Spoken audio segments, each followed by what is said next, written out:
نبی کریم صلی اللہ علیہ وآلہ وسلم کے سب سے قریبی دوست، آپ کے سفر و حضر کے ساتھی، یار غار اور اپنی جان و مال اسلام کے خاطر قربان کرنے والے مسلمانوں کے پہلے خلیفہ حضرت ابوبکر صدیق رضی اللہ تعالیٰ عنہ۔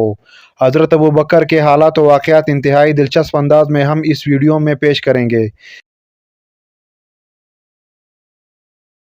مدینہ کی گلیاں ویران تھی، ہر طرف سے آہ و بکا کی آوازیں آ رہی تھی۔ نبی کے وفات پر صحابہ کرام دل برداشتہ ہو چکے تھے۔ ابھی نبی صلی اللہ علیہ وآلہ وسلم کی تجہیز و تکفین کی تیاریاں بھی شروع نہ ہوئی تھی کہ منافقین کی سازش سے مدینہ میں خلافت کا فتنہ اٹھ کھڑا ہوا اور انصار ثقیفہ بنی ساعدہ میں جمع ہو کر بیعت کرنے لگے۔ جیسے ہی حضرت ابوبکر کو اس کی اطلاع ہوئی، آپ حضرت عمر کے ساتھ ثقیفہ پہنچے۔ انصار نے دعویٰ کیا کہ امیر ہم سے ہونا چاہیے۔ کچھ لوگ کہہ رہے تھے کہ ایک امیر مہاجرین میں سے اور ایک انصار میں سے ہونا چاہیے۔ اس وقت حضرت ابوبکر نے فرمایا، در حقیقت تمام عرب قریش کے سوا کسی کی حکومت تسلیم نہیں کریں گے۔ ابو عبیدہ اور عمر بن خطاب موجود ہے، ان میں سے جس کے ہاتھوں چاہو بیعت کر لو۔ لیکن حضرت عمر نے فوراً حضرت ابوبکر کے ہاتھ میں ہاتھ دے کر فرمایا، نہیں، بلکہ ہم آپ کے ہاتھ پر بیعت کریں گے، کیونکہ آپ ہمارے سردار اور ہم لوگوں میں سب سے بہتر ہے، اور رسول اللہ صلی اللہ علیہ وآلہ وسلم آپ کو سب سے زیادہ عزیز رکھتے تھے۔ تمام لوگوں نے حضرت ابوبکر کی بااثر شخصیت کو قبول کیا اور بیعت کے لیے ٹوٹ پڑے۔ اس طرح یہ اٹھتا ہوا طوفان رک گیا اور لوگوں نے رسول اللہ صلی اللہ علیہ وآلہ وسلم کی تدفین مکمل کی۔ حضرت ابوبکر اب مسند خلافت پر بیٹھ چکے تھے۔ آپ صرف عربوں کے ایک معمولی امیر یا بادشاہ کے عہدے پر فائز نہ ہوئے، بلکہ آپ نبی کے جانشین ہوئے تھے۔ اب اسلام کی تبلیغ اور اشاعت اور مسلمانوں کی حفاظت کی ذمہ داری حضرت ابوبکر کے کندھوں پر ڈال دی گئی تھی۔ حضور کی تدفین کے دوسرے دن آپ مسجد میں تشریف لائے اور منبر رسول پر خطبہ دیا۔ فرمایا، اے لوگوں، میں تم پر حاکم مقرر کیا گیا ہوں، حالانکہ میں تم لوگوں میں سب سے بہتر نہیں ہوں۔ اگر میں اچھا کام کروں تو تم میری اطاعت کرو، اگر برائی کے طرف جاؤ تو تم مجھے سیدھا کرو۔ حضرت ابوبکر صدیق کو خلافت کے مسند پر آتے ہی مشکلات اور خطرات کا ایک پہاڑ نظر آنے لگا۔ سب سے پہلے مسئلہ ان لوگوں کا تھا جنہوں نے نبی صلی اللہ علیہ وآلہ وسلم کی وفات کے بعد نبوت کا جھوٹا دعویٰ کیا تھا۔ ان جھوٹے مدعیان نبوت کی تعداد میں روز بروز اضافہ ہو رہا تھا۔ طلحہ بن قویل بنو عطفان میں، اسود انفی یمن میں، اور مسلمہ بن حبیب نے یمامہ میں نبی ہونے کا دعویٰ کر دیا تھا۔ یہاں تک کہ شجاع بنت حارثہ نامی ایک عورت نے بھی نبوت کا دعویٰ کر دیا تھا، اور یہ مرض وبا کی طرح تمام عربوں میں پھیل گیا تھا۔ لہٰذا صحابہ کرام کے مشورے پر حضرت ابوبکر نے اللہ کی تلوار حضرت خالد بن ولید کو 11 ہجری میں ایک لشکر کے ساتھ ان جھوٹے مدعیان نبوت کے خاتمے کے لیے روانہ کیا۔ مسلمانوں کے لشکر نے اوئینہ اور طلیحہ کو آسانی سے شکست دے کر ان کے فتنے کا خاتمہ کر دیا، لیکن مسیلمہ کذاب سے ایک سخت جنگ ہوئی جس میں مسلمانوں کی ایک بہت بڑی تعداد شہید ہوئی، جس میں بڑے بڑے حافظ قرآن تھے۔ آخر کار مسیلمہ کو شکست ہوئی اور حضرت ویشی کے ہاتھوں سے مارا گیا۔ جھوٹے مدعیان نبوت سے نمٹنے کے بعد اب دو بڑے فتنے تھے جن میں مرتدین اور منکرین زکوٰۃ تھے۔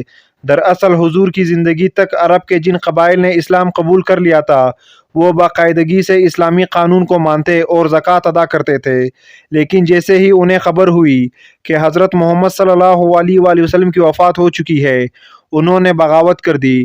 ان قبائل نے اسلامی حکومت کو زکوٰۃ دینے سے انکار کر دیا۔ لہٰذا اب صحابہ میں اختلاف رائے ہوا کہ منکرین زکوٰۃ کا کیا کیا جائے۔ حضرت عمر اور کچھ اصحاب کی رائے تھی کہ اگر یہ لوگ کلمہ پڑھتے ہیں لیکن زکوٰۃ نہیں دیتے تو ہم ان سے جنگ نہیں کر سکتے، لیکن حضرت ابوبکر نے صاف کہہ دیا کہ خدا کی قسم، اگر ایک بکری کا بچہ جو رسول اللہ کو دیا جاتا تھا کوئی دینے سے انکار کرے گا تو میں اس سے بھی جنگ کروں گا۔ لہٰذا تھوڑی سی تنبیہ پر تمام منکرین زکوٰۃ خود زکوٰۃ لے کر مدینہ پہنچ گئے اور یوں جنگ کی نوبت نہ آئی۔ اب تک حضرت ابوبکر صدیق اندرونی دشمنوں سے زور آزمائی میں مشغول تھے۔ جب آپ ان سے فارغ ہوئے اور اب کچھ معاملات اختیار میں آئے تو بیرونی دشمنوں سے مقابلہ کی تیاریاں شروع کر دی گئی۔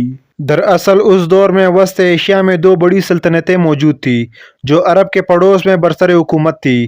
مشرق کے طرف عظیم ایران یا فارس کی ساسانی سلطنت، اور مغرب میں شام سے یونان تک پھیلا عظیم رومی سلطنت، جنہیں اس وقت کا سپر پاور کہا جا سکتا ہے۔ ان کی فوج جدید ہتھیاروں، جنگی تکنیک اور اسلحوں سے لیس تھے۔ ان کے مقابلے میں عرب ابتدا سے ہی خانہ بدوش اور بدو قوم تھے، جن کا ان عظیم سلطنتوں سے کوئی مقابلہ نہ تھا۔ اس لیے یہ عربوں کو اہمیت نہ دیتے تھے اور نہ ہی ان عظیم سلطنتوں کو جزیرہ عرب کے بنجر علاقوں پر فتح حاصل کرنے میں کوئی دلچسپی تھی۔ لیکن جب اللہ نے اپنے حبیب حضرت محمد صلی اللہ علیہ وآلہ وسلم کو عربوں میں بھیجا تو عربوں کی تاریخ کا ایک نیا باب شروع ہوا۔ دراصل ایرانی اور رومی سلطنت کے سرحدوں پر گردونواں کے علاقوں میں اسلام کی اشاعت بڑی تیزی سے ہو رہی تھی اور مقامی قبیلے کے سردار اسلام قبول کر کے ان سلطنتوں سے علیحدہ ہو رہے تھے۔ لہٰذا ساسانیوں اور رومیوں نے ان قبیلوں پر زور ڈالنا شروع کر دیا۔ چونکہ وہ اکیلے ان عظیم سلطنت کا مقابلہ نہیں کر سکتے تھے، اس لیے انہوں نے اسلامی حکومت سے مدد مانگی۔ لہٰذا حضرت ابوبکر نے حضرت خالد بن ولید کو ایک کمک کے ساتھ عراق کے علاقے میں روانہ کیا۔ آپ نے جلد ہی بانکیا، کسکر اور شاہان عجم کے سرحدوں کو عبور کرتے ہوئے بہت سے علاقے فتح کر لیے۔ ابھی ساسانی سلطنت کا مہم جاری تھا کہ دوسری طرف شام کے سرحد پر رومیوں نے جنگ چھیڑ دی۔ لہٰذا 13 ہجری میں صحابہ کے مشورے پر حضرت ابوبکر نے چھوٹے چھوٹے 4 لشکر تیار کیے، ہر ایک کو مختلف علاقوں کی طرف روانہ کیا۔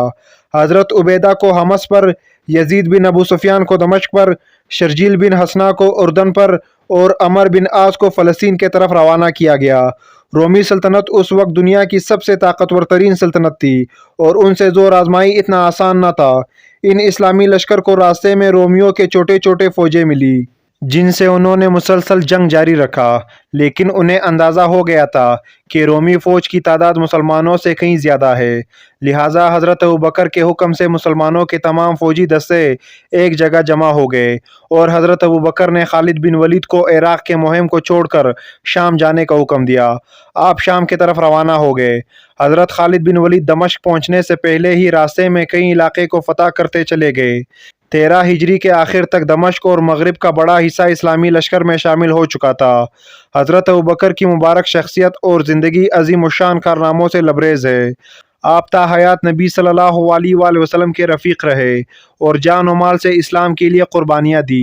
دور خلافت میں حضرت ابوبکر نے منکرین زکوٰۃ، مرتدین اور مدعیان نبوت کے فتنے پر جس طرح قابو کیا، اسے یہ کہنا غلط نہ ہوگا کہ آپ نے حضور کے بعد اسلام کو دوبارہ زندہ کیا۔ حضرت ابوبکر نے جن علاقوں میں لشکر بھیجے، مسلمانوں نے حضرت عمر بن خطاب کے دور میں اسے مزید وسیع کیا اور اسلام عرب سے باہر نکل کر پوری دنیا میں پھیل گیا۔ حضرت ابوبکر کی عہد میں ہی قرآن مجید کی تدوین اور ترتیب کا کام انجام پایا۔ آپ نے دینی مسائل اور تحقیق کے لیے ایک محکمہ بھی تعمیر کیا۔ حضرت ابوبکر نے خلافت کے اس 2 سال کے عرصے میں امت کے فلاح اور مضبوطی کے لیے ایسے اقدامات کیے جس کی مثال تاریخ میں کہیں نہیں ملتی۔ 12 جمادی الثانی 13 ہجری کو 63 سال کی عمر میں حضرت ابوبکر صدیق اس دنیا سے رخصت ہوئے۔ آپ نے حضور کے سچے جانشین ہونے کا حق ادا کیا۔ حضرت ابوبکر کی شرافت، صداقت اور حکمت کے لیے وہ الفاظ ہی کافی ہے جو حضور نے آپ کے متعلق فرمایا تھا۔ نبی صلی اللہ علیہ وآلہ وسلم نے فرمایا تھا کہ اگر میں اپنی امت میں سے کسی کو دوست بناتا تو وہ ابوبکر کو بناتا۔ مجھ پر جس کسی کا بھی احسان تھا میں نے اس کا بدلہ چکا دیا ہے، مگر ابوبکر کے مجھ پر وہ احسانات ہیں جن کا بدلہ اللہ پاک انہیں روز قیامت عطا فرمائے گا۔